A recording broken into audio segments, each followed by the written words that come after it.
Not at all. You misunderstand me. For all I know, any American detective might have his own private reasons for wishing to murder Rachel. But what I am saying is, I think we can accept Herman on account of himself. The story that he tells of Rachel seeking an employment him is probably true, it's not most certainly. If we are going to accept this true, we must see if he is any confirmation of this. You will find rather unlikely place in evidence of Hilda Schmidt. Her description of the man she saw in wagon-lit uniform.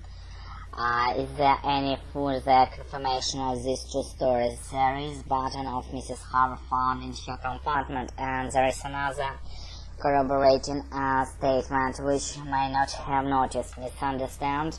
Private confirmation, lately corroboration.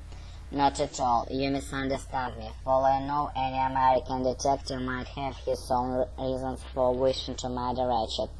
No, what I'm saying, I think we can accept Harman on account of himself. The story then that he tells Rachel seeking him out employed is not unlikely, and most probably so not of certainly true. If we are going to accept is true, we must see if there any confirmation of this.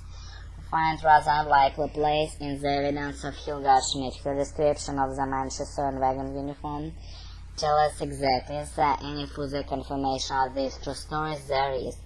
There is a button that Mrs. Harper found in her compartment, and there is also another corroborating stance which you may not have noticed.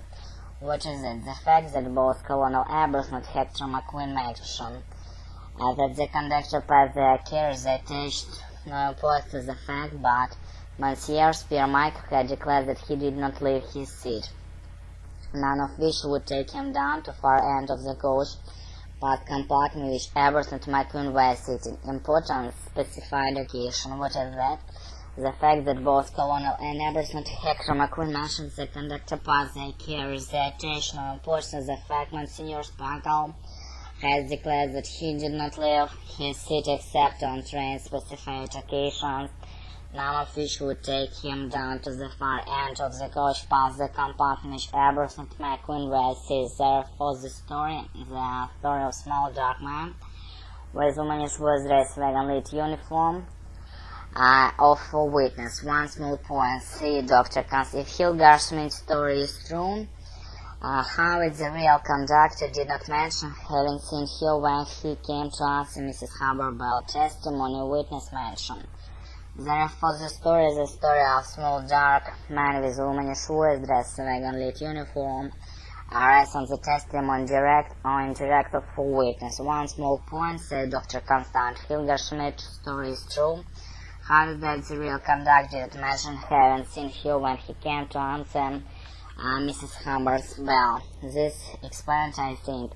When he arrived to answer Mrs. Herbert, the maid was in his mistress. When she finally returned to her own compartment, the conductor was with Mr. Harper, and Luke had been waiting with difficulty until they had finished. Yes, my friend, he said impatiently to Poirot, but I will admire caution.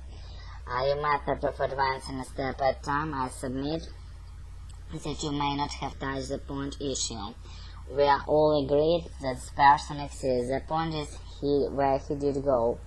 Poirot shook his head reprovingly. Репетитор по скайпу, смарт еще 197.